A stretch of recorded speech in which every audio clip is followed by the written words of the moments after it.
Bom, primeiramente queria agradecer ao pessoal da Claves por me proporcionar finalmente falar no Rio de Janeiro, né? Explicar um pouco do Engine Incremented aqui no Rio de Janeiro. A programação orientada à permutação. Essa apresentação já foi feita, na verdade, uma versão anterior a essa foi feita na H2HC. Esse ano foi o WebSec, né, que a gente foi, WebSec. E essa é a última versão. Eu melhorei um pouquinho depois da pH Neutral. Então, vamos lá. A agenda eu vou falar um pouco sobre o que é, como é que surgiu essa metodologia, né, de desenvolvimento. Desenvolvimento de exploit ou desenvolvimento de detecção. Você decide o que você quer fazer. Tá? Pode ser utilizado tanto para o bem, tanto para o mal. Entendeu? Vou dar uma introdução ao que é isso, cérebro trabalhando, abordagem, coisas avançadas, blá, blá, blá, até chegar numa demonstraçãozinha de alguma coisa nova que surgiu depois da pH Neutral. Eu estou preparando uma outra apresentação para falar como é que faz a engenharia reversa de uma vulnerabilidade desde o início até o exploit. Então, nesse processo, eu achei coisa nova numa dessas vulnerabilidades. Eu vou demonstrar aqui hoje para vocês, é bem nova. Tanto que eu não vou poder liberar. Na verdade, eu perguntei, eu posso liberar? Quer que eu avise a Microsoft? O cara falou, não, isso é velho. Eu falei, então vou liberar o código. Não, a gente tem que falar com os caras antes. Eu falei, porra, meu irmão. Você está de sacanagem comigo? Gringo é foda, né? Sou carioca, né? Então já deu para reparar que eu vou falar muito palavrão aqui, né? Então, na verdade, eu não vou liberar, não vou dar nenhuma informação muito detalhada, mas eu vou demonstrar.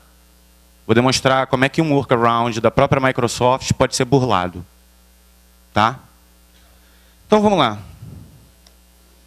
Obrigatório, né? Quem sou eu? Quem tiver QR Code Reader aí, pode...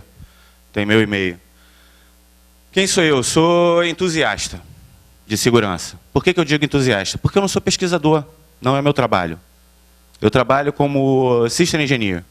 Então, quer dizer, na maior parte do tempo eu estou fora de casa, estou na rua, estou falando com o cliente, eu não estou fazendo pesquisa. Eu faço isso no meu tempo livre. Então, por favor, não manda nenhum blame para mim, porque eu não sou pesquisador, cara. Então não vai adiantar nada. Não perca seu tempo, porque eu não vou perder o meu.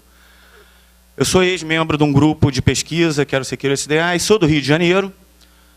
Eu desenvolvi o T50, que é uma ferramenta de estresse. Eu vou passar agora aqui para o meu amigo Fernando. Eu queria que vocês aplaudissem Fernando Mercedes, que é o cara quem está tomando conta dessa ferramenta agora. Ele vai falar algumas coisas. Bom, falar sobre o T50 é coisa rápida. Essa foi uma ferramenta desenvolvida pelo Nelson, em princípio proprietária, e a gente conversou, a gente resolveu abrir o código e tal. E hoje... ela está livre, está liberada sobre software livre, sobre GPL 2, e o código está aberto aí, está na internet. O site é t50.sf.net, que vai cair lá no SourceForge, né? E é uma ferramenta para estresse de rede. Então, você dispara lá contra uns hosts e tal, e para ver como é que aguenta e tal. Ela é uma ferramenta que tem uma performance muito boa, chega a encher praticamente um buffer aí de disparo de pacote. Então, é uma ferramenta muito interessante para fazer teste contra roteador, contra máquina, testar firewall, enfim, uma série de utilidades, né? E é isso. Essa ferramenta é interessante o pessoal que está aqui, já que a gente está numa conferência de segurança, quem tem conhecimento em desenvolvimento, ou documentação, ou interesse de qualquer outra forma. O site está lá, está aberto à contribuição, né? Como disse, o código está aberto, a gente tem uma lista de desenvolvimento, também dá para chegar nela lá através do site. E quem quiser entrar e bater papo lá, desenvolver, dar sugestão de código e tal, está convidado. Aliás, está assim, um convite muito forte que eu faço. Por quê? Ela é uma ferramenta desenvolvida aqui no Brasil, tá, por brasileiro, está sendo mantida por brasileiros, e então assim, já tem umas pessoas lá na lista desenvolvendo e tal. E a gente quer que o Brasil em si tenha mais participação nesse ponto, né? Em contribuição, colaboração com software livre e tal. Então, fica o convite aí para quem quiser conhecer a ferramenta, desenvolver. Está todo mundo lá engateando e tal, todo mundo se ajudando. Acho que vale a pena. Valeu? Obrigado. Obrigado, Nelson. Que isso, meu irmão? Tu que é o cara, velho. Tá dormindo. O cara está dormindo ainda. Bom, de qualquer maneira, uma coisa que ele não falou é que essa ferramenta foi inclusa no último Backtrack. Então, vocês já podem ter uma ferramenta, tem uma ferramenta brasileira dentro do Backtrack. Vocês escutaram agora na outra apresentação. Então, eu fiz o T50, na verdade, eu fiz... eu acho que a minha sina é provar que os outros estão errados. Quando alguém fala merda, eu vou ter que mostrar para que ele está falando merda. Então, o T50, na verdade, foi uma resposta a uma coisa que eu escutei dizendo que a HPing era fluid. Bom, de qualquer maneira. Permutation Oriented Program, eu desenvolvi também. O SQL Fingerprint. Ele faz verificação do fingerprint do SQL da versão 2000 até 2008. Só não lembro qual é o release dele, mas não está tão atualizado assim. Mas ele te diz qual é o patch level. Então, em cima disso, você pode trabalhar em cima das vulnerabilidades. Ele não vai te dizer quais são as vulnerabilidades. Ele vai te dizer qual é o último patch level do cara. Bom, já falei muito de mim. Como é que surgiu, né, o engine? Né? Bom, em 2000 foi lançado o SQL Server 2000. Tá? O SQL 2000 ele introduziu uma coisa que não existia no SQL, só existia no Oracle, que era o quê? Múltiplas instâncias. Né? Quando ele colocou múltiplas instâncias, o que acarreta? Acarreta dizer que aquela porta 1433 não vai servir somente para todas as instâncias, ela vai servir para a primeira instância. As demais instâncias que você instalar no SQL vai precisar de outras portas, e elas são aleatórias. Você nunca vai saber. Para isso, o que acontece? Você não vai ficar ligando para o teu DBA perguntando, minha instância está em qual porta? Dá um netstat aí, por favor. Vê quais são as portas. Não. A Microsoft introduziu um serviço que era de resolução, que fica na porta UDP 1434. Então, você envia um pacote para lá perguntando, fulano, eu estou procurando por essa instância. O SQL te devolve uma resposta dizendo, essa instância está nesse tal lugar, com essa tal porta, e você pode se conectar dessa maneira. Com versões de biblioteca, etc, etc. Foi isso introduzido em 2000. Logo depois, em 2001, apareceu um maluco falando sobre o worms, uma nova forma de worm. Hoje em dia, ninguém mais usa esse termo worm. Alguém sabe quem foi Andy Warhol? 15 minutos de fama, no futuro todos terão 15 minutos de fama. Foi o cara que fez essa frase, que desenvolveu essa frase, que falou isso. Então falaram que tinha um worm que em 15 minutos poderia tomar conta da internet. Esse cara daí foi o Nicholas, tá, da Berkeley. Eu acho que ele é da Berkeley, não me lembro, mas não importa também. Ele falou que um worm poderia tomar conta de todos os hosts vulneráveis em 15 minutos. Barato isso, né? Daí, em 2002, novamente ele falou sobre essa forma de fazer um flash worm, tá? Só que se juntou mais dois pesquisadores, apareceu o boletim 02039 da Microsoft, que era um buffer overflow naquele serviço introduzido pelo SQL 2000, na porta 1434DP, tá bom? Teve a prova de conceito, liberada pelo David Litchfield durante a Black Hat. E no final do ano, o Internet Storm Center da SANS, ele disse o seguinte, olha, estou pegando um alto índice de scan na porta 1434. Alguém vai fazer alguma coisa. E foi feito. Perdão. Em 2003 apareceu o Slammer. A teoria do Nick era de que para você fazer um Aura Worm ou um Flash Worm, você deveria sair com uma hit list. Você deveria sair com uma lista de hosts vulneráveis. Em 2002, no final do ano, apareceu um scan nessa porta. Já tem minha hit list. Em janeiro, o Worm. Por que eu estou falando sobre isso?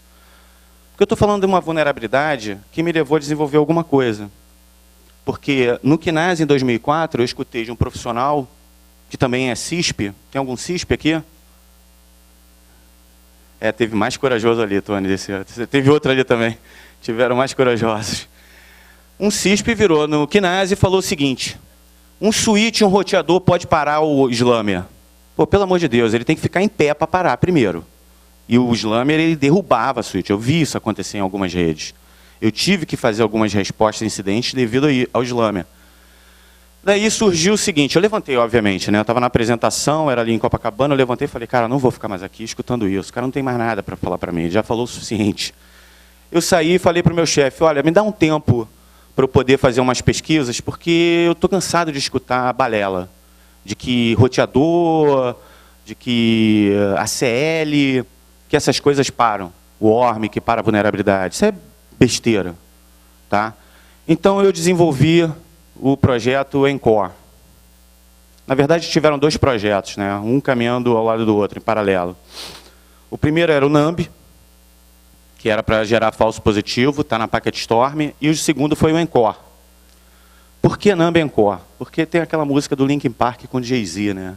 Então eu ficava escutando a música, eu falei, pô, não tenho o que dar nome, eu sou ótimo para dar nome para as coisas, mas eu acho que isso é hereditário, né? Meu nome é Nelson, o nome do meu irmão é Nilson, então a criatividade é de família, né? Então, nesse ponto, eu fui muito criativo. Eu peguei a música que eu estava escutando e falei, pô, beleza, vou botar uma NAMB e a outra vou botar Encore. Então, surgiu o projeto Encore. E o foco principal dele era na vulnerabilidade MS02039. Essa vulnerabilidade é aquela que a gente já viu, do slammer. Por quê? Porque o cara falou que pararia o slammer. Então, eu ia provar que não. Fiz duas ferramentas. Uma, para travar o roteador ou o switch que estivesse usando uma ACL para isso, através de pattern matching. E a outra para bypassar, para evadir, para não ser detectado. Essa é a função do engine. Daí eu peguei esse exemplo, né? Vieram algumas outras coisas, eu apresentei um protótipo lá na H2HC de 2006. Depois eu renomeei para Encore Next Generation, porque eu fui incluindo outras coisas, deixou de ser um exploit modificado, eu comecei a criar uma ferramenta, eu criei, então virou nova geração. O pessoal não gosta muito desse nome, né? Pesquisador, hacker, os caras não gostam de Next Generation. Eu também não gosto muito não, mas acho que ficou bonitinho. Daí em 2008 teve, eu liberei isso daí algumas listas, a Full Disclosure, a Bug Track, tomei uma puta bronca do meu empregador, dizendo que se eu estivesse dormindo e sonhasse, o sonho era dele. Então, o que eu tinha feito era dele também. Aí eu falei, porra, não vendi minha alma pro diabo, né? Aí saí fora. Daí, eu renomeei o Encore para Exploit, Next Generation. Como sempre, criativo, né? Nelson Nilson, é de família isso. Por que eu botei Exploit Next Generation? Primeiro, eu estava fazendo um protótipo de uma ferramenta que seria algo parecido com Metasploit, com Core, Impact, com Canvas. Eu estava fazendo isso tudo em C. Eu não sei se eu tenho ele aqui, mas se tiver eu mostro até para vocês. E eu tinha algumas vulnerabilidades que eu já tinha incluído nela. Só que eu tinha que botar um nome sugestivo. Como era Encore, eu não queria manter o Encore. Porque não fazia muito sentido. Como é que você vai apresentar alguma coisa chamada Encore para uma empresa? Falar, olha, aqui eu tenho um protótipo de uma solução. Então, mudei para o Exploit, que é o que ele faz. Depois eu transformei ele numa metodologia, onde eu incluía algumas vulnerabilidades antigas, obviamente, que a gente estava trabalhando com coisa antiga, era um protótipo, na verdade. Então, tinha que mostrar alguma coisa funcionando. Depois eu botei algumas vulnerabilidades client-side. E eu fiz essa apresentação em 2009 na H2HC, chamada The Departed. No About Me, vocês têm, no link lá sobre mim, tem o link, acho que, para as apresentações. Tá? Foi feito isso. Em 2010, fiz a apresentação, liberei o SQL Fingerprint, que o SQL Fingerprint, na verdade, ele fazia parte do ENG, porque eu não queria explorar um SQL sem saber se ele era vulnerável ou não, que eu não queria ficar dando pista para o cara ficar vendo alertas, caso ele pegasse esse alerta, falasse, pô, está vendo alguma coisa desse endereço. Que se ele pega o meu endereço, se ele bloqueia a primeira vez, o meu segundo teste já vai ser bloqueado, já está bloqueado. Então, eu queria primeiro checar se era vulnerável. Então, eu lancei esse cara. Aí eu comparava, vem cá, é uma versão vulnerável? Tem esse patch level? Não tem? Beleza, então vamos atacar. Então, só tirei esse pedaço do engine, transformei numa ferramenta e liberei. e renomeei ele para End. Na verdade, foi lançado como Microsoft SQL Server Fingerprint Tool Beta. Pô, é um nome muito longo. Então, eu falei, vou botar só End SQL Fingerprint. Fica melhor. Daí, agora, esse ano, eu fui no Web Security Forum, fiz essa apresentação, liberei os exemplos, estão todos liberados no Google Code. Tem algumas explicações de por que eu apliquei, como é que eu apliquei isso. Fiz a apresentação na Page Neutral, lá foi a última versão da Page Neutral, em Berlim. E renomeei Engine logo depois da Page Neutral, porque na época da Page Neutral eu já botei assim, Permutation Oriented Program. Tinha que dar um nome bonito, pomposo, para a coisa, né? Assim como Returning to Lib virou Return Oriented Program. Então eu falei, bom, beleza, deixa eu transformar isso daqui em alguma coisa pomposa. Hacker gosta disso, né? Então quando você vai falar para um público assim, você tem que dar alguma coisa, um nome pomposo. Então eu tirei o NG também, que eles odeiam. Então virou Permutation Oriented Program. Tá? E finalmente a gente vai falar sobre ele aqui hoje. É bom entender um pouco da história, né? De como é que surgiu a ideia. Vamos falar um pouco. Dia zero. Dia zero é bacana, não é? Não é bacana? Vocês sabem o que é dia zero, não?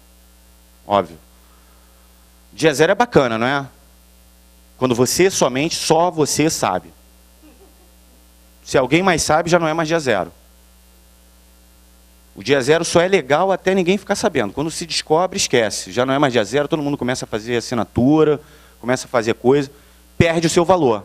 Ele tem um tempo para ser expirado. Quando alguém usa aquele dia zero de alguma forma, seja boa ou ruim, ele sabe que tem um tempo de expiração, tem um tempo de validade aquele negócio, né?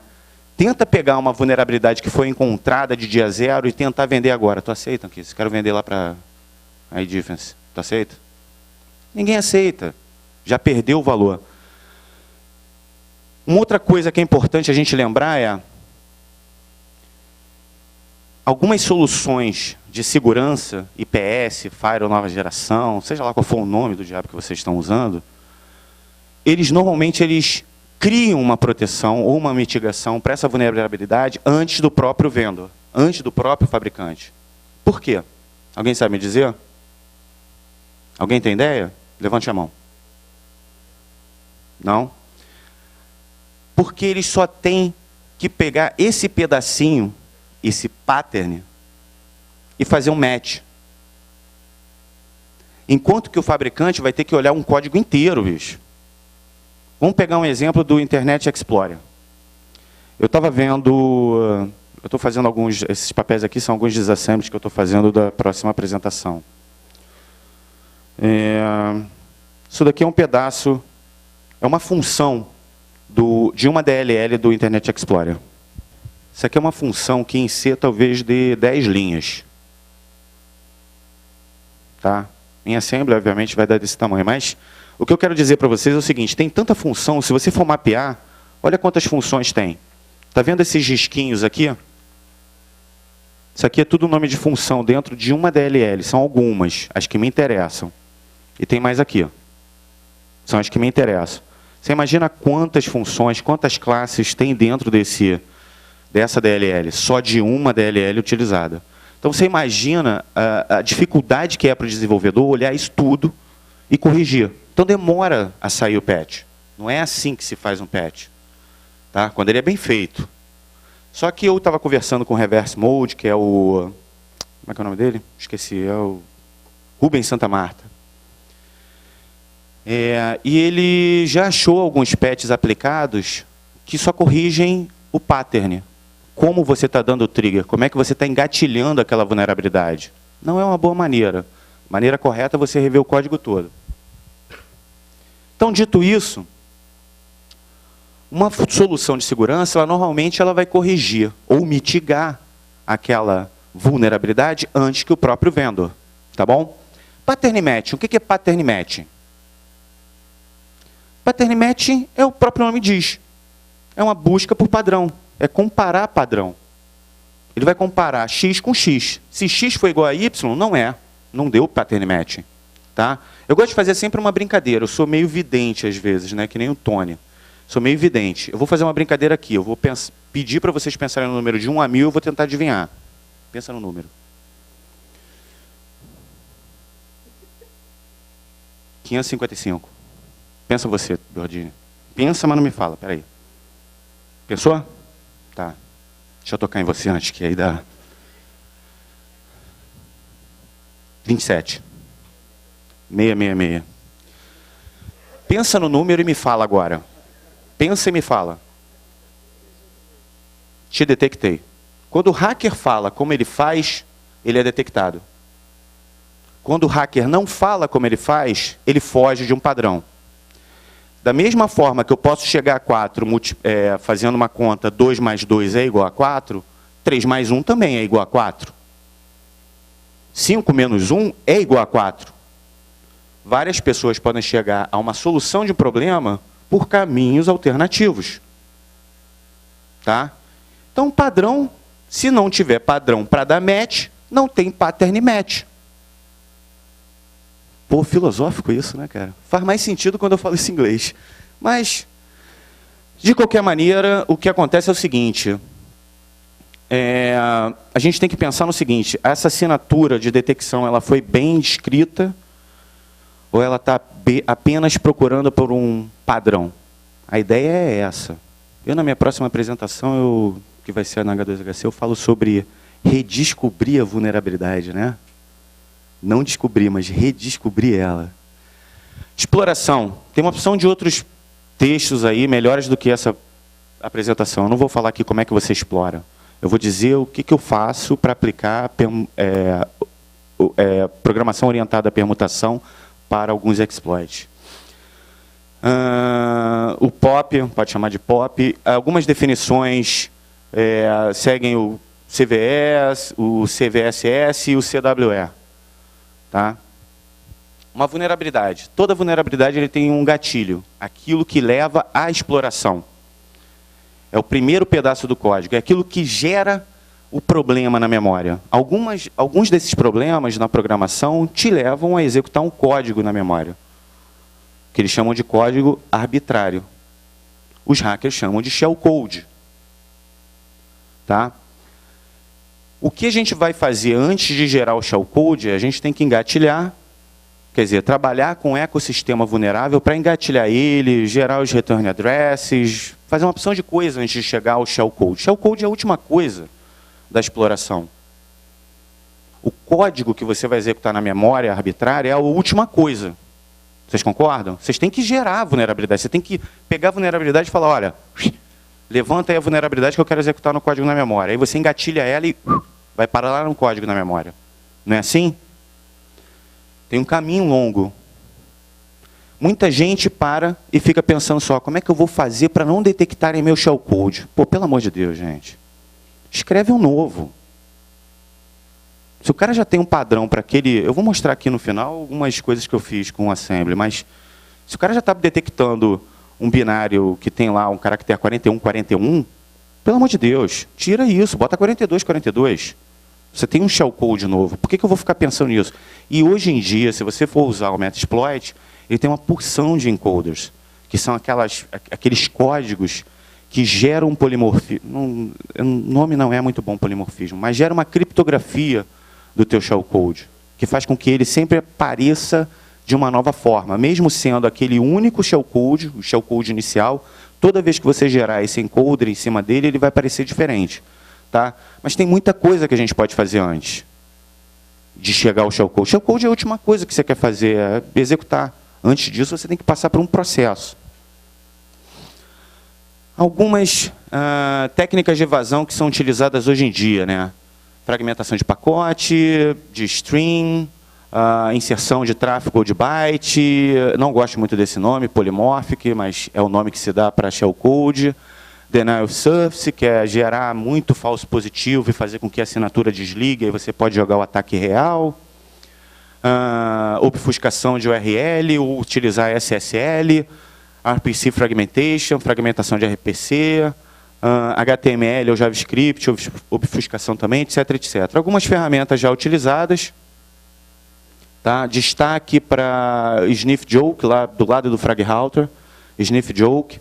que foi um negócio bem bolado. Eu estava na apresentação na pH Neutral que o cara estava fazendo e uma boa sacada que o cara teve. Tá? E já tem algumas ferramentas aí, inclusive a Predator, que surgiu aí, Advanced Evasion Technique, pelo amor de Deus. Cada nome que nego dá. E ainda falam do meu Next Generation, né? De qualquer maneira, o cenário, vamos relembrar o seguinte: algumas soluções de segurança, elas conseguem lutar contra uma vulnerabilidade antes dos próprios vendors, dos próprios fabricantes. Tá? Dito isso, essa proteção, que é uma mitigação, não é uma correção. Você tem duas formas de você se proteger de uma vulnerabilidade. Uma é aplicando a correção e a outra é mitigando esse problema. Isso é uma mitigação. Se você não aplica, é uma mitigação. Você não foi na raiz do problema, você está mitigando ele. Então, isso pode ter uma vida longa. O cara, depois que ele faz isso no ambiente, ele fala, tem tempo. Vou aplicar essa correção só lá no meu ciclo daqui a 5 anos de aplicação de correção, né? Ou o cara não aplica. Porque para você homologar uma correção, leva tempo. Você imagina um parque de 100 máquinas. Já é difícil, né? Agora imagina um parque de 10 mil máquinas. Bota 60 mil agora. 200 mil máquinas. É muito difícil, não é? Você aplicar isso tudo sem dar problema. Então, muita gente usa essa mitigação. Pode ser baseada em host ou em rede. O cara vai lá e aplica a assinatura do host IPS, ou do host, ou do antivírus, ou seja lá qual for o nome que vocês quiserem dar, no host. Então, o cara não aplica mais aquele negócio. Deixa aí, está resolvido, já testei aqui com um exploit público, detectou, vamos embora, vamos tocar a vida. Tá? Consequentemente, a esperança que essas pessoas têm em relação a essa mitigação direciona a estratégia de segurança delas. A estratégia de segurança dessas pessoas passa a ser, bom, vamos mitigar, depois a gente pensa se a gente vai corrigir ou não. Se a gente aplica correção ou não. Tá? De acordo com a tecnologia Pattern Matching, qualquer nova variação, quer dizer, qualquer novo padrão é considerada uma nova vulnerabilidade. Vocês concordam? X é igual a X. Legal, te detectei. X não é igual a Y. Opa, peraí, tem um Y agora. Vamos testar o Y. Y é igual a X? Não.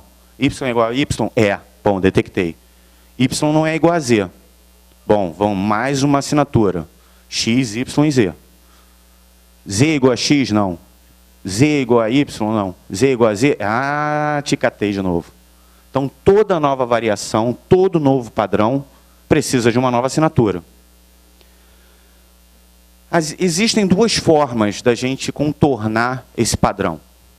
Ou da gente tornar a nossa solução mais segura.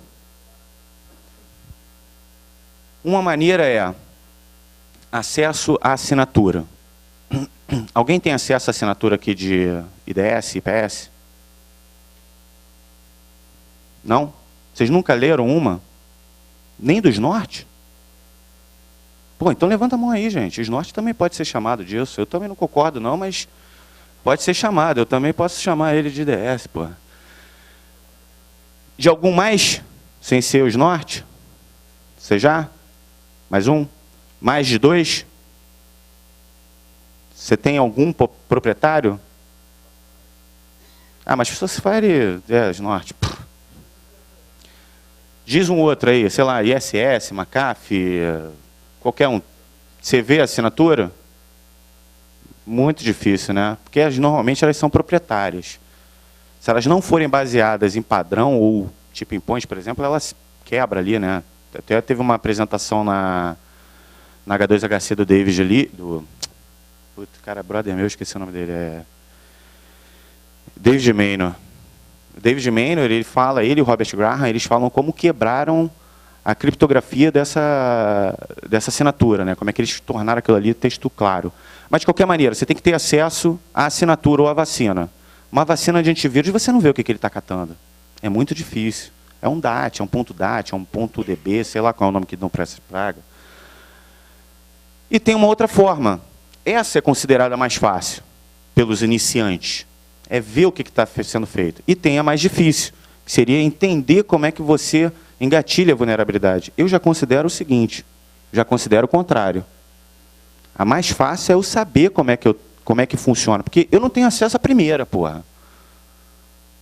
Eu não vou ficar querendo decriptografar todas as assinaturas. Você está louco? Eu prefiro gastar esse meu tempo vendo televisão.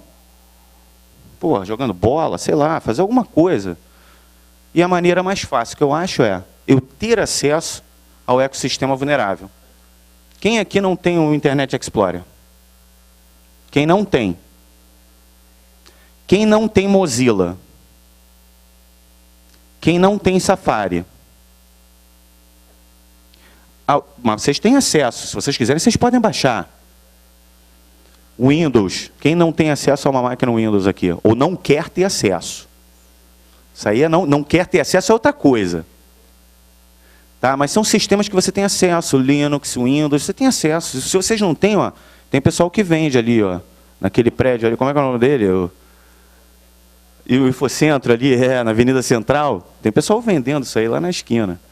Tá? Mas você tem acesso a isso, você pode montar uma VM. Pô, olha que beleza, rapaz. Há 12 anos atrás eu não conseguia fazer isso daí numa VM, não existia VM. Hoje em dia você tem VM, você pode baixar lá o VMware Server, criar uma VM para você. Você tem acesso ao ecossistema vulnerável. Então se torna mais fácil você entender a vulnerabilidade, testar as coisas. E olha só, eu não estou falando aqui de whiteboxing teste, não. Whiteboxing teste é uma técnica de engenharia reversa onde você tem acesso ao código, seja ele binário ou não. Se você consegue decompilar ele, transformar ele em assembly, você faz uma análise estática. Então, whiteboxing teste é uma análise estática. Você olha o código. Se você não sabe fazer isso, você pode ir para o black boxing. Quando você faz um black box, você faz uma análise dinâmica. Você está rodando ele. Ele está em runtime. Então você pode testar ele. Ou você pode também utilizar o black box buscando por especificação, entendendo documentação. E tem muita coisa documentada sobre as vulnerabilidades. Basta você ler. Basta você entender. Tá? O que é o Permutation Oriented Program? É uma análise profunda, seja ela white box, black box, gray box, como vocês quiserem chamar. Eu chamo de, sei lá, qualquer merda. Onde você vai fazer uma pesquisa, tá? Uma busca por alternativas. A palavra é alternativa, gerando conhecimento com essas alternativas para tomar decisões e criar variações novas desse mesmo ataque. Que aí eu saio daquela coisa de x é igual a x, mas x não é igual a y. Né? Usar todo esse conhecimento para mudar o comportamento de quem escreve o exploit, ou quem está escrevendo a forma de detecção. Criar alguma coisa aleatória. Criar uma função de aleatoriedade para você usar isso daí de uma forma que você não consiga prever. Se você não consegue prever o que vai acontecer, fica difícil de eu escrever alguma coisa para aquilo. Porque cada hora vem de uma forma diferente, eu nunca sei. Sequencial, não indico, eu não gosto. Quer dizer, uma permutação por aleatoriedade. Você pode aplicar essa técnica a alguns frameworks, como tipo Metasploit, Core Impact, Immunity Canvas, ou até mesmo em algumas que eu chamo de Standalone Proof of Concept. Então, quer dizer, nesse sentido, eu criei um termo, né, que é Freestyle Coding. Eu não sei se alguém lembra aqui de freestyle de música, que o cara fica lá, DJ, fazendo freestyle. Né? Isso é da minha época, Então, é o cara que fica à vontade fazendo o que der na telha. Então, você pode fazer o que der na telha. Tá? Essa técnica ela não é nenhuma entropia. Na verdade, eu tive que perguntar ontem de novo para o meu amigo Lincoln o que é entropia, que eu não sabia o que era. Nem é um Advanced Evasion Technique. Tá? Alguns exemplos que eu vou dar aqui é o MS02039, obviamente, mas tem módulos que já estão lá disponíveis, que é o MS02056, MS08078 e MS09002. Por que tão antigas, né? Porque se a tua solução de segurança não te consegue proteger com coisas tão antigas, que dirá as novas. Tá? E eu também não vou ficar dando aqui nenhum dia zero para vocês, né? Vou vender, né? Eu tenho alguns. E vou mostrar alguns shellcodes para a gente evitar também o que chamam de resposta, né? Resposta de ataques. Quando você pega uma shell, então tem como você evitar. Os exemplos foram feitos em Metasploit, para Metasploit em Ruby, e eu estou fazendo também...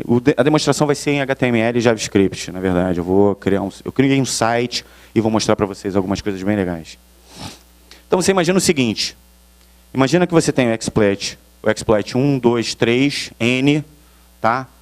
Todos eles, de alguma forma, compartilham algo. Seja o trigger, o return address, seja lá o que for.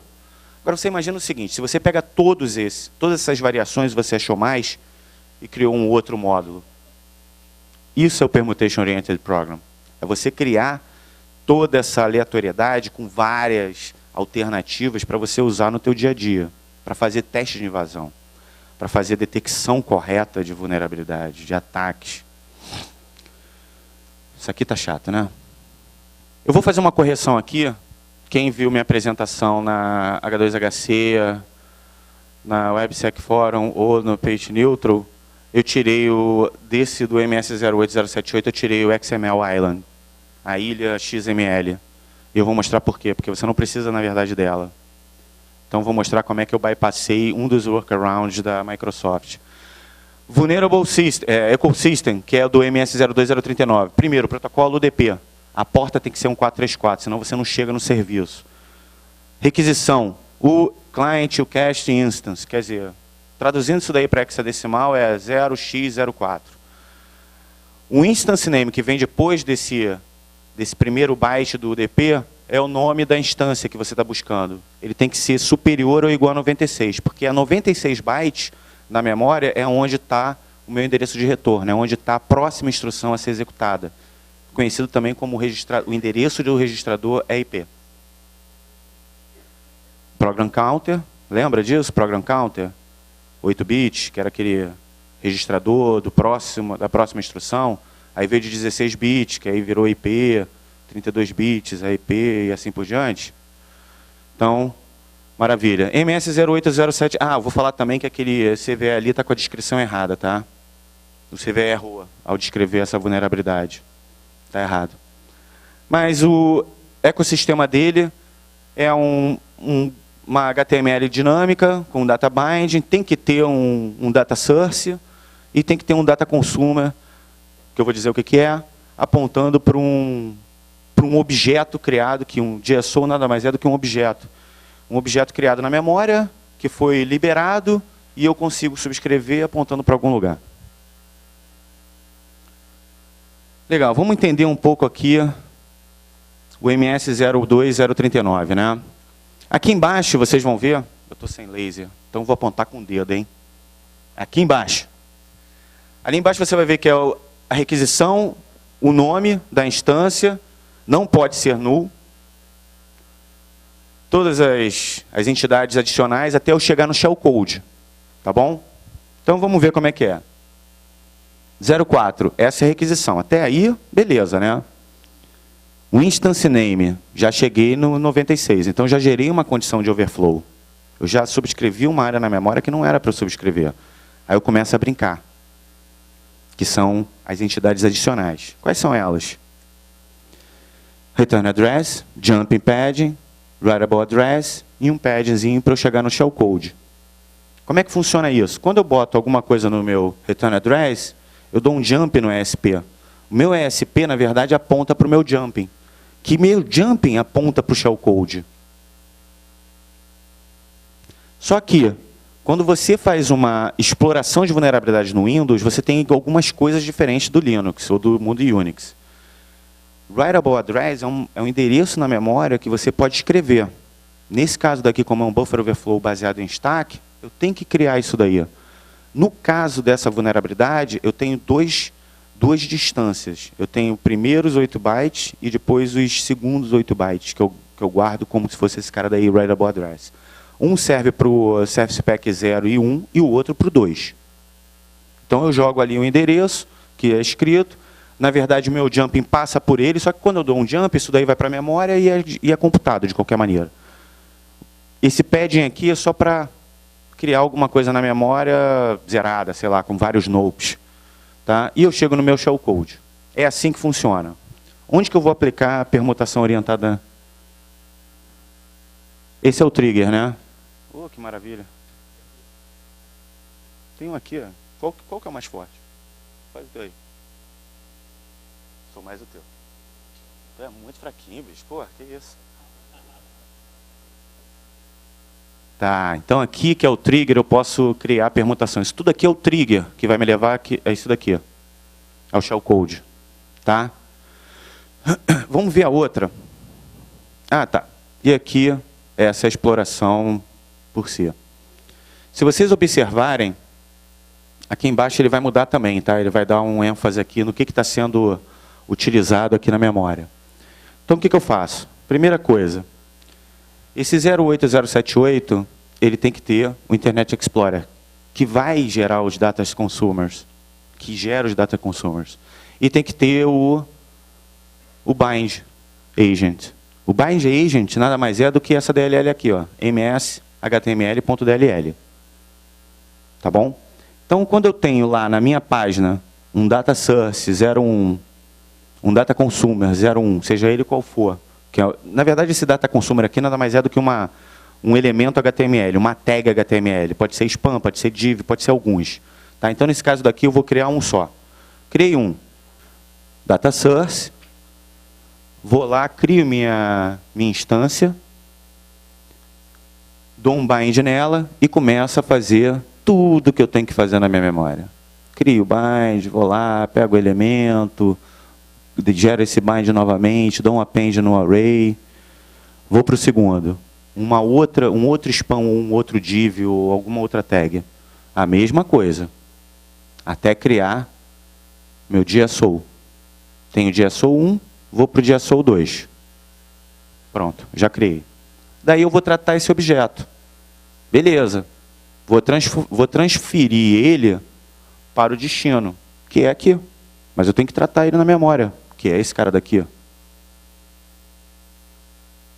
Beleza? Tá vendo aqui? Olha aqui que eu coloquei. Ó. Ah, como é que eu cheguei a isso? Isso daqui eu só vou explicar lá na H2HC, mas dá para você chegar nisso daqui fácil. Ele transformou isso daqui em UTF, dando espaçamento entre os caracteres, tá vendo? Só que ele não tratou o 0A, 0A, 0A, 0A, porque ele está tratando isso daí direto como hexadecimal. Quando eu vou transferir para o source, ele joga para lá. Aí o que acontece? Ele remove da memória. Ele tira essa entrada desse array aqui, ele remove. Removeu, limpou a memória. Tá vendo? Limpa a memória todinha. Tirou do array, deu um detach, está ali. Só que eu consigo utilizar esse mesmo espaço na memória por uma outra função, porque é isso que é o user after free. User after free é, você usou um objeto na memória, limpou ele. Só que você não incrementou o contador de novo, e você vai chamar ele lá embaixo. Tá bom? Mas está limpo. Aí alguém vai lá na memória e utiliza aquele espaço que você já utilizou. Que foi o que eu joguei aqui. Quando ele vai pegar novamente, eu não incrementei a minha posição no array, ele pega o lixo. E eu tenho um endereço ali. Esse endereço, ele vai parar dentro do EAX, do registrador EAX, depois vai para o ECX. Eu dou um call no ECX mais 84, que me leva ao shellcode que eu joguei na memória. Isso daqui é um heap. Na verdade, eu estou usando o heap aqui porque todos esses objetos foram criados na heap. Como foram criadas na heap, eu consigo utilizar a técnica de heap spray. Quer dizer, eu jogo tanta porcaria na memória, apontando para o meu shellcode, a partir desse endereço aqui, daqui para baixo, né? Na verdade, sei lá, para cima, tanto faz. Whatever. De qualquer maneira, você vai ter esse endereço aqui em algum ponto na memória que vai te apontar para o shellcode. Aí você tem que ter o shellcode lá. Olha que maravilha. Esse é o trigger. É assim que eu engatilho a vulnerabilidade. E eu posso aplicar a permutação nesse espaço aqui e explorar o restante.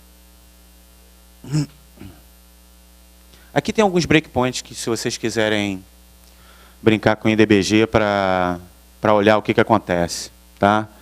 Eu dou mais ênfase a esses daqui. Se você der um breakpoint nesse mainfree aqui, você vai ter que dar um BP e qual é o contador que ele vai ter que evitar o restante. Porque mainfree é utilizado toda hora no Internet Explorer. Então, se prepara para você ficar dando F5, F5, F5, F5, F5, para você continuar, até chegar em algum desses daqui. Mas esses daqui são alguns dos breaking points. Então, não vou dar todos, que eu vou só na próxima que eu vou apresentar isso. Senão, eu fico sem apresentação. Vamos ver aqui um videozinho. Deixa eu ver se eu estou com som.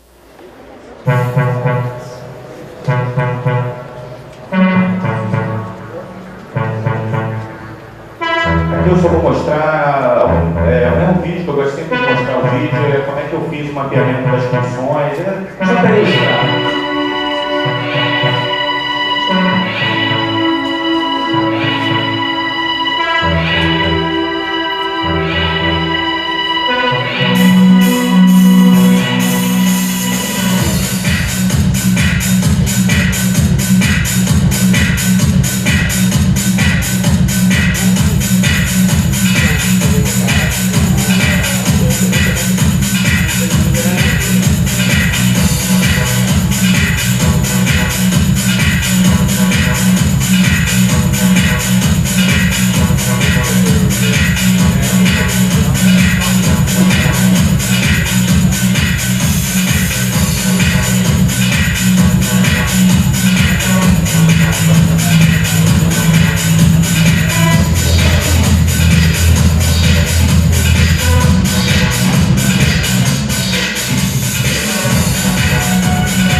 Você pode ver que ele está mapeando todos os objetos. Isso aqui, na verdade, são as classes. Ele baixa automaticamente do Symbol Server da Microsoft. Ele está gerando uma lista de quais são as funções, quais são as classes que estão ali dentro. Fica mais fácil de você ver. Basta você dar um search. Estou procurando por esse cara daqui, né? Que foi onde apareceu a primeira que eu vi anteriormente. Ele deu um erro ali, então eu vou escolher, achei ele. Aí eu vou olhar os resultados. Aí eu começo uma análise estática.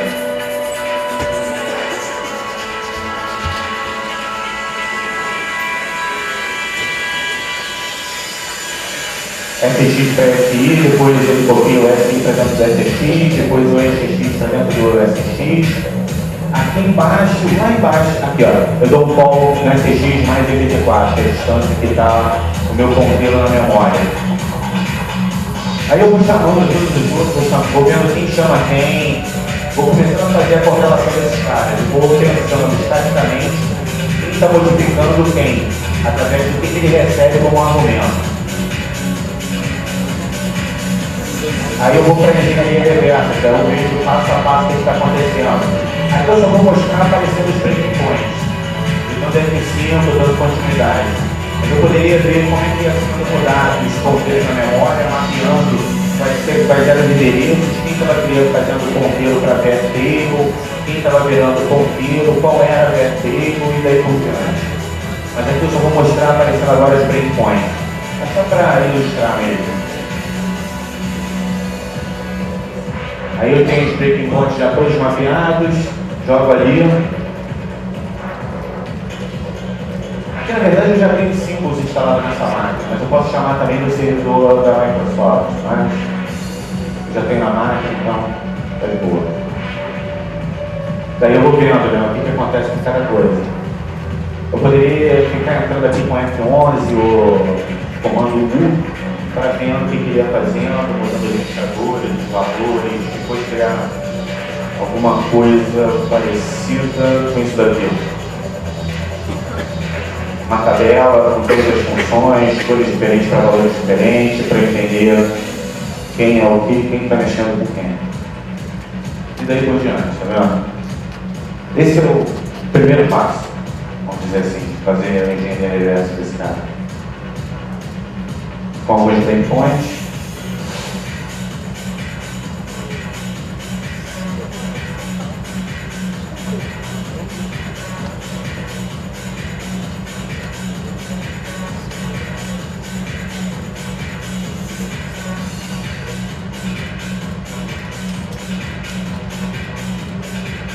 Tá, daí chamou o cara Transfer to Destination, removeu, deu detalhe. E ele não volta para o Transfer to Destination, ele vai direto no loop para o Transfer from Source. Aí não incrementou, o contador caiu no lugar errado na memória. Tá? Pegou numa área da memória que eu subscrevi com alguma coisa. Tá bom. Tá, esse é o primeiro passo, né? Tem alguns outros breakpoints aqui que eu achei, depois eu vou mostrar numa outra apresentação, na verdade. Vamos voltar lá para a apresentação. Então, aqui a gente já começa a ver, transformar binário em alguma coisa que a gente consiga ler, né? A gente consegue entender o que está acontecendo. Então, algumas vezes isso é necessário, tá? Leva a gente a descobrir coisas novas. Eu, quando comecei, refiz esse negócio todo, mas eu não tinha documentado a última vez, eu estou tendo que refazer. Eu achei outras coisas bem legais, que eu fui um pouco mais a fundo nesse negócio, eu achei algumas coisas bem legais. Tá? Buscando por alternativas, né? Como é que a gente faz isso? Bom, a gente tem a vulnerabilidade. Normalmente o que a gente quer é um ecossistema vulnerável para a gente explorar ou detectar, executar um shell code ou detectar o ataque. Não é isso que a gente quer? Esse é o caminho mais curto, né? Isso daí é o que você faz usando o Metasploit. Isso aqui. Você escolhe teu alvo, Windows, executa um exploit, pum, shellcode. Tá? A ideia é, vamos pensar um pouco mais, né? Vamos começar a fazer o seguinte, vamos ler a documentação. Como é que você entende a vulnerabilidade? Tem documentação sobre essas features? Tem documentação sobre como criar databind? Lê a documentação. Às vezes você não vai precisar fazer engenharia reversa, porque na documentação você já tem várias informações. E você encontra outras coisas bem legais. Então, você não precisa ficar fazendo engenharia reversa para saber quem está fazendo o quê e como está fazendo. Você lê aquilo ali e você fala, opa, tem alguma coisa aqui. Tá? Se tem alguma documentação, vamos ler essa documentação buscando por alternativas. Achou alternativas? Vamos guardar essas alternativas. Ah, não tem alternativa. Beleza, vamos ler a documentação de novo. Ah, não tem mais nada para ler. Vamos tentar fazer uma engenharia reversa. Vamos fazer a engenharia reversa? Dá para eu fazer? Eu consigo ter acesso? Tenho. Ah, então beleza, vamos fazer. Tem alternativa? Se eu tiver, guarda também. Ah, não tenho. Continua fazendo a engenharia reversa. Não dá mais nada, já esgotei todas as minhas possibilidades. Maravilha, mas eu tenho alternativas. Vamos explorar. Como é que acontece sem a permutação? Você vai lá e cria obfuscação. É isso que o Metasploit faz, é isso que a maioria das soluções de testes de invasão fazem. Eles geram lá, por exemplo, um JavaScript. Você vai explorar alguma coisa client-side. Eles geram um JavaScript encoded. Você não vai conseguir ler. Aí você tem que pegar uma opção de ferramenta para tirar aquilo ali de dentro daquele negócio encoded, para desencodar aquilo e olhar e ver o que está fazendo. Eu não gosto muito disso. Apesar de, às vezes, funcionar com alguns IPS. Eu prefiro uma coisa mais elegante, porque eu já tenho as alternativas. Está vendo? Eu tenho elas. Vamos trazê-las para cá, ó, e vamos usar o que tem dentro das alternativas na minha exploração ou detecção. Aí eu tenho um segundo caminho, que é qual é? Aplicar permutação orientada a objetos. E eu chego no shellcode, de qualquer maneira. Esse é o objetivo final. O que eu aumentei foi um pouquinho. Isso daqui, normalmente, pesquisadores fazem. Isso daqui, dificilmente eles fazem. Eles não gostam de ler, eles gostam de mostrar que eles são fera, eles sabem fazer um reverse. Então, eles não leem nada, eles vão direto ali na unha. Né? Não é escovar bit, ele pega bit pinça. Né? Essa piada já foi melhor. Mas, de qualquer maneira, vamos chegar aqui. Isso daqui é um caminho sem condições, quer dizer, incondicionalmente eu vou ter que chegar nele de qualquer maneira. Isso daqui é quando a gente completar, o verdinho, obviamente, o vermelho é quando a gente não tem mais alternativas. Então, a gente dá um escape nesse fluxo. Tá? Caminho completo. Vamos ver o que eu achei aqui para o MS02039. Tem uma explicação bem melhor do que essa daqui dentro do site que eu botei esses exemplos. Eu escrevi bem essa e a 056 também, a 02056. Bom, isso daqui não tem permutação nenhuma. Eu tenho que ter isso daqui para chegar na parte do código que vai sobrescrever na memória, um buffer overflow. Mas eu tenho algumas coisas aqui em instância, só tenho que evitar esses caracteres. Os demais, entre 0, 1 e FF, eu posso usar todos. Então, são 24.000 permutações. Return address. Nesse caso, a gente está usando uma técnica chamada Jump to Register. O que quer dizer isso? Quer dizer que eu vou pular para um endereço estático de alguma DLL, que é o que a gente chama de Import Address Table. Quando você abre o... Nossa, estou falando muita coisa rápida, né? Vocês não devem estar entendendo. Mas quando você abre o IDA Pro, quando você chama o negócio, tem uma opção de númerozinho que fica em hexadecimal assim à esquerda. Vocês viram ali à esquerda? Aqueles númerozinhos ali dizendo área de texto, área de código, uma opção de áreas. Aquilo ali a gente chama de Import Address Table, que é utilizada para você chamar alguma coisa externa àquela sua DLL ou ao teu programa. Você pode referenciar esse número em hexadecimal. Nas versões atuais, não, porque isso daí, quando vai para a memória, vai de uma forma randômica, que é o ASLR. Tá? Então, ele vai de uma forma randômica. Mas a gente pode utilizar, nesse caso daqui, como é uma versão antiga, a gente pode utilizar essa técnica. Então, eu pego um offset que me dê algum jump para o ESP, que é onde eu vou jogar meu código. Nesse caso aqui, a gente está usando o ESP. Dentro do sklsort.dll, tem pelo menos mais 4 novos return address. Tá? As ferramentas que a gente pode utilizar também um IDA, né, para buscar isso, mas eu gosto muito do FindJump, feito pelo Ryan Perm, o filho da mãe que não me respondeu ontem, e tem o Dump OPT também, que é feito pelo Kosker. Esse daí, na verdade, ele vai procurar não só dentro de DLL, mas ele vai buscar dentro do processo que está sendo utilizado naquele momento, pelo SQL, por exemplo, quais são as entradas que te apontam para um jump ESP ou um call ESP. Tá? 4 permutações. Jump é um relativo para frente, forward. Né? Então, eu posso dar um jump para até 115. Tá? Porque depois disso já passa a ser um jump negativo, quer dizer, backwards. Tá? Então, até 115 eu posso dar jump. Tá bom? Writable address é a mesma coisa, tem pelo menos, sei lá, a permutação dele te dá 26.758 permutações. É muito espaço livre na memória.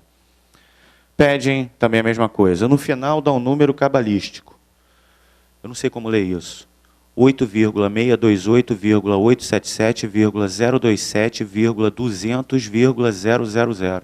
É um número quinquilhão, hexalhão, sei lá, daqui a pouco começa até a virar palavrão, né? MS08078. Isso daqui é o que eu achei na página. Olha só que barato. Tá vendo? Tem a parte server, tem a parte client. A parte client é o MS-HTML, chamado também de .dll. Olha os data consumers aqui. Não está vendo, não? Espera aí. Olha ali que bonito. Quantos são ali, pelo menos? 5. Vocês estão vendo 5 ali, não estão vendo 5? Input, spam, div, object e applet. Certo? Ou meu óculos está... Vocês estão lendo isso daí mesmo? Então, maravilha. Então, por que diabo chamaram isso daqui de spam element? Está errado isso. Você não precisa do spam só, você pode usar qualquer outro. Tem pelo menos 5 que eu posso usar. Outra coisa errada é XML document. Eu não preciso de um documento XML. E eu vou mostrar aqui que eu não preciso. Tá? 4 permutações, a gente pode chamar XML Island, isso daqui eu vou tirar. A gente pode chamar também CData. O CData é utilizado nesse caso que vocês viram lá apontando para a URL, porque quando eu tenho um sinal de menor ou E comercial, eu tenho que usar ele, porque dentro do XML ele tem que ser unparsed. Não pode dar parse, não dá erro. Tá? E eu não preciso usar image source, eu posso usar IMG. Então, 4 permutações. Eu tenho 15 bindables de elementos HTML, de tag HTML, mas que funcionam mesmo somente 5. O resto é tudo useless. Trigger. Esse é um elemento chave para fazer o trigger da vulnerabilidade. Então, tem 25 permutações.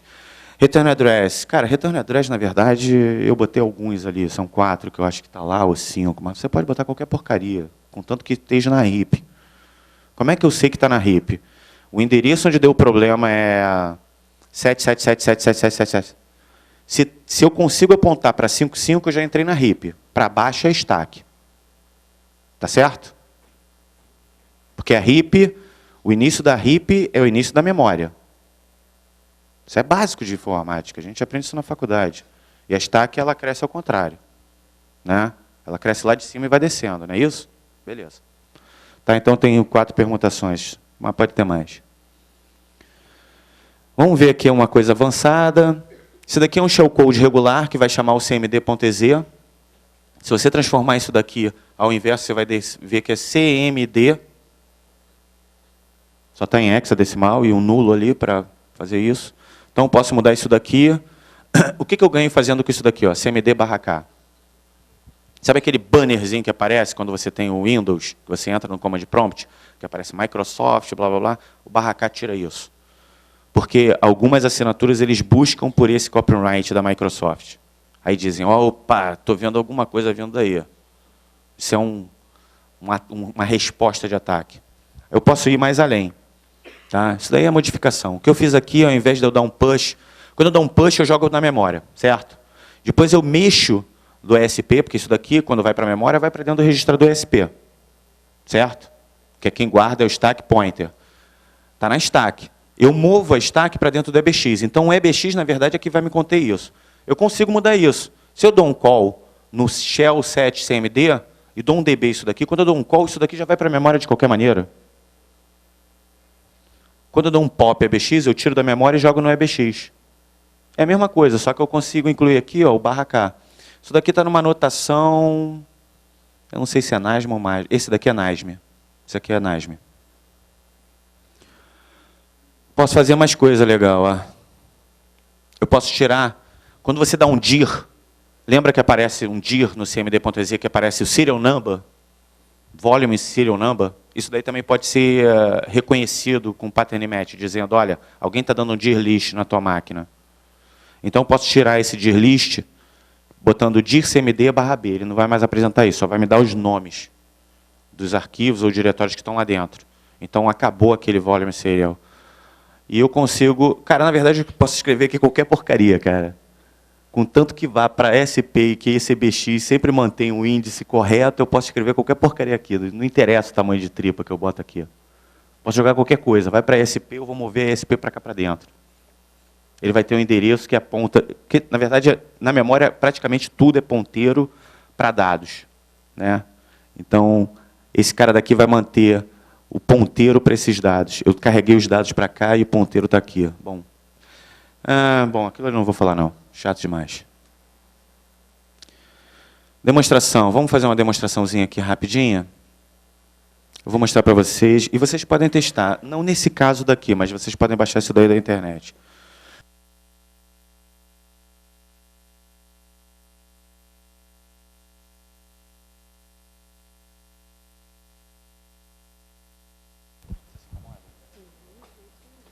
Bom, legal. Aqui eu tenho o client, tá? E aqui eu tenho um servidor que, na verdade, ele só tem as páginas que eu vou acessar. Então, o que eu quero mostrar aqui para vocês é o seguinte.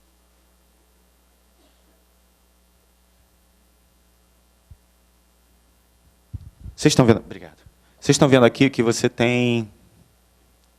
Alguém sabe latim? Eu fiz o meu melhor. Quem quiser fazer o melhor e puder, faça, né? Eu fiz o que eu pude. Bom, de qualquer maneira, o meu arbitrary code é uma calculadora. Eu só vou chamar a calculadora. Isso é só para prova de conceito. Tá? Então, tem aqui quais são os elementos HTML. Está vendo aqui que eu tenho Island, XML Island, e eu tenho 3 alternativas aqui, são DSOs diferentes. Todos esses devem funcionar. Vamos testar, né? Porque às vezes não funciona. Na maioria das vezes funciona, mas não é um negócio de 100% garantido.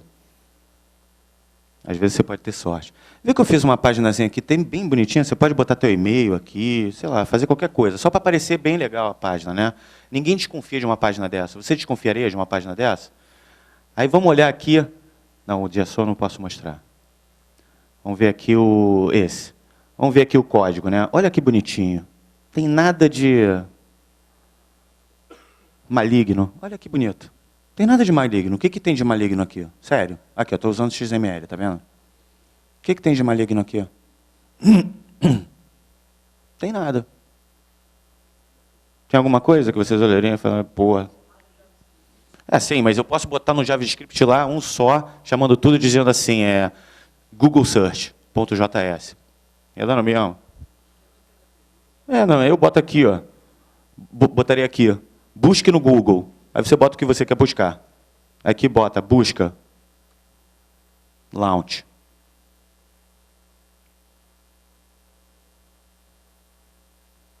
Aí já era. Aí executou. Tá? E deu erro lá, tá vendo? Esse é meu código arbitrário. Eu só chamei a calculadora. Mas isso daí quem chamou foi o Internet Explorer. Como é que eu sei que foi o Internet Explorer? Tem a manha. Task Manager. Ele já vai morrer mesmo, né? Tá vendo aqui que ele vai morrer? Mas eu não vou matar ele, não. Quero ver aqui a memória. Tá vendo aqui esse cara? Eu vou matar ele. O processo inteiro, a árvore de processo toda, vai ter que morrer a calculadora junto. Pronto, foi ele.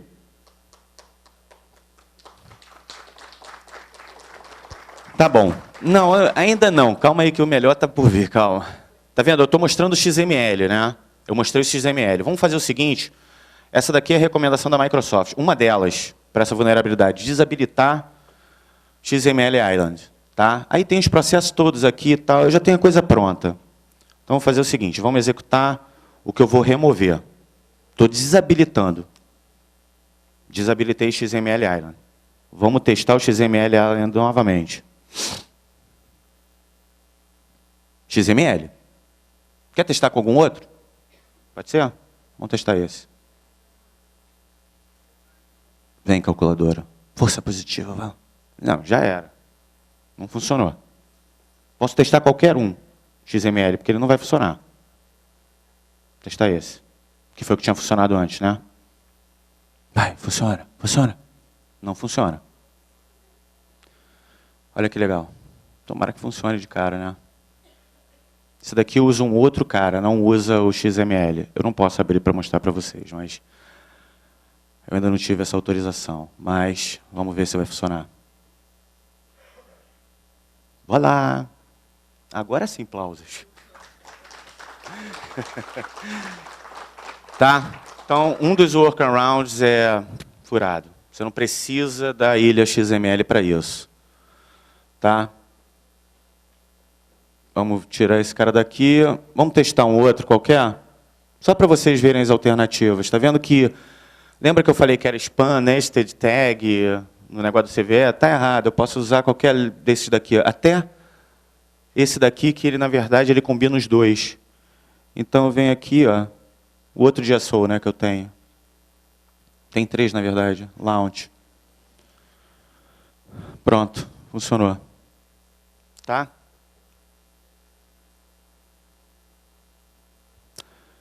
Isso é bem novo. Se eu voltar aqui, vamos voltar ao backup.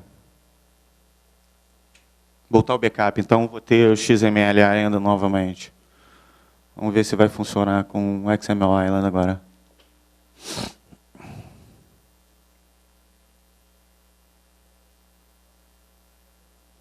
Aleatoriamente. Funcionou. Se eu removo, deixa de funcionar. Qual foi? Foi o terceiro que eu usei? Foi o terceiro? Foi esse? Label. O qual? Legend.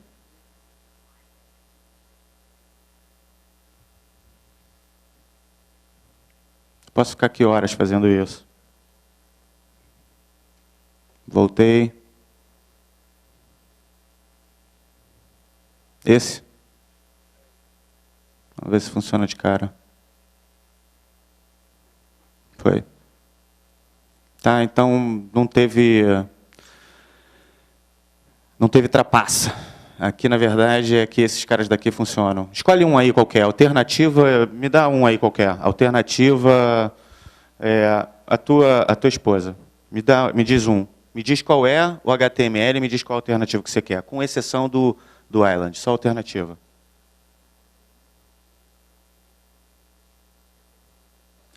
Mas qual o HTML? Marquia com alternativa 3. Marquia alternativa 3. Parece até jogo da sorte, né? Marquia alternativa 3. Vamos ver se funciona. Isso aí.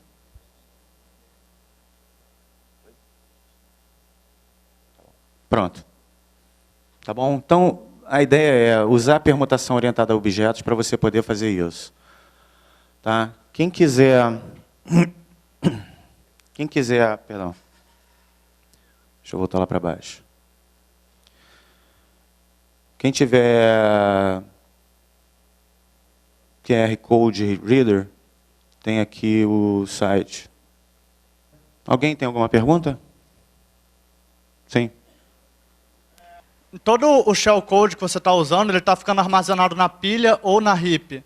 Você, com prevenção de execução de dados, você não está impedindo todos esses exploits? Eu não entendi a sua pergunta. Para qual vulnerabilidade que a gente está falando? Teve a primeira que você mostrou, o shellcode ficou na pilha, certo? Certo. Se você impede a execução de pilha, que é muito comum nos sistemas operacionais modernos, você não está impedindo totalmente a vulnerabilidade? Não, porque existe o que eu falei no início, Return Oriented Program. Você consegue fazer com que a pilha vire executável. Ah, tá. Então, bom, era só isso mesmo. Tanto para RIP quanto para stack. Você consegue transformar. Como é que é o nome? ROP, ROP. Tá, ok, obrigado. Só dá uma busca. Return, retorno, programação orientada a retorno. Tá, obrigado. Nada. Mais alguém? Pois não. Mais uma. Esse é meu amigo, deixa ele perguntar, vai. Desculpa, mas essa será a última pergunta para não atrasarmos mais a programação tem a última do evento. Pergunta. Tá divertido, não tá? Eu podia ficar aqui o dia inteiro. Obrigada. Ô Nelson, primeiro, parabéns pela apresentação. É o seguinte, hoje a gente tem muito problema com bad char em payload, shellcode. Né? Na verdade é uma dúvida e mais uma sugestão. Se teria como você implementar uma maneira mais fácil de você encontrar esses bad chars usando o POP ou usando o Engine, não sei o nome que você colocou. Porque hoje a gente tem que achar esses bad chars quase que manualmente, né, que impede alguma, dependendo da vulnerabilidade, ela não vai acontecer o RCE. Né? Aí mais uma sugestão e pergunta se acha que é possível, que é viável fazer uma implementação de uma coisa desse tipo para encontrar bad char, para ou remover ou trocar por algum outro de uma forma mais fácil. Deixa eu te fazer uma pergunta. O que é RCE, velho? Remote Command Execution. Ah, tá. É tanta coisa, eu tô ficando velho para isso, bicho. Porra, tem muito negócio aí que eu não... Cara, só eu acho meio difícil, porque cada uma vai ter um caractere. Então você vai ter que analisar a memória. Se você conseguir fazer um debug automático, dá para fazer scripting dentro do INDBG. Mas vai te dar um trabalho. Tem o cão. Mona do pessoal do Core Lancoder, mas mesmo assim ainda é muito manual o negócio. mas né? dá Mas só uma muito- ideia mesmo, se for possível, de implementação. Daria depois. muito trabalho. Eu gostaria de fazer isso, mas eu não sei se eu faria ou liberaria. Ficaria mais para mim, né, cara? Valeu, gente. Obrigado, hein?